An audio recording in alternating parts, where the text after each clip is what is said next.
राज्यातील विधानसभा निवडणुकीसाठी आज मतदान होत असून 23 नोव्हेंबर रोजी निकाल लागणार आहे। सकाळी 7 ते संध्याकाळी 6 पर्यंत हे मतदान चालणार आहे।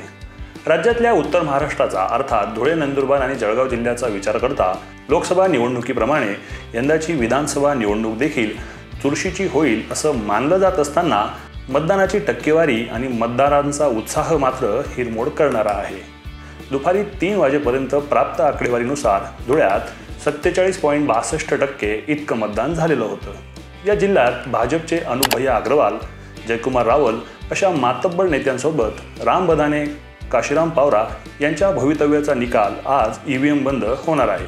तर शिवसेना शिंदे गटाच्या मंजुळा गावित, अनिल अण्णा गोटे यांचं, काँग्रेसचे प्रवीण चौरे, बुधा पावरा आणि शरद पवार गटाचे संदीप बेडसे यांचं देखील भवितव्य आज ईव्हीएम बंद होणार आहे। या जिल्ह्यात पुन्हा एका पक्षाला मतदारांची साथ दिसत नाही, त्यामुळे इथली जनता कुणाच्या पारड्यात मतांचं दान टाकते हे येत्या 23 तारखेलाच कळेल। तर नंदुरबारमध्ये 51.16% इतकं मतदान झालंय। आदिवासी बहुल हा जिल्हा।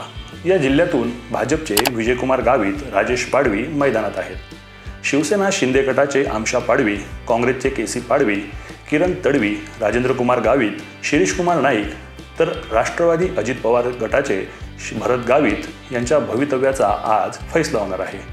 सोबतच माजी खासदार हिना गावित यांनी बंडखोरी करून जोरदार ताकद लावली आहे, त्यामुळे इथल्या अक्कलकुवा विधानसभा मतदारसंघात काय होतं हे पाहणं नक्कीच औत्सुक्याचं ठरणार आहे।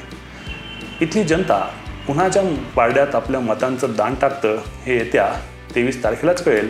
लोकसभा निवडणुकीनंतर बदललेलं वातावरण पाहता या जिल्ह्यात भाजप प्रचंड पिछाडीवर गेलाय, तर काँग्रेसला सुदीन आल्याचं दिसतंय, त्यामुळे इथं काँग्रेसचाच वर्चस्व असेल असं बोललं जात आहे। तिकडं जळगावात झालेल्या मतदानाचा आकडा खूप कमी आहे।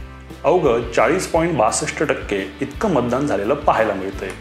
भाजपचे गिरीश महाजन, सुरेश अर्थात राजूमामा भोळे, मंगेश चव्हाण यांचं, तर शिवसेनेचे गुलाबराव पाटील, चिमनराव पाटील यांचे सुपुत्र अमोल पाटील, लताबाई सोनवणे या मैदानात आहेत। शिवसेना उभाठाच्या जयश्री सोनवणे, वैशाली सूर्यवंशी, उन्मेश भैया पाटील, तर राष्ट्रवादी अजित पवार गटाचे अनिल भाईदास पाटील, राष्ट्रवादी शरद पवार गटाचे गुलाबराव देवकर, रोहिणी खडसे खेवलकर अशा मातब्बर लोकांचं राजकीय भवितव्य आज ईव्हीएम बंद होणार आहे। या जिल्ह्यात देखील चित्र स्पष्ट नाहीये, त्यामुळे या जिल्ह्यातली जनता आपल्या मतांचं दान कुणाच्या पारड्यात टाकतं हे देखील येत्या 23 तारखेलाच कळेल। तर ही होती उत्तर महाराष्ट्रातल्या मतदानाची टक्केवारी आणि उमेदवारांची माहिती। अधिक माहितीसाठी पाहत राहा वृत्तम मराठी।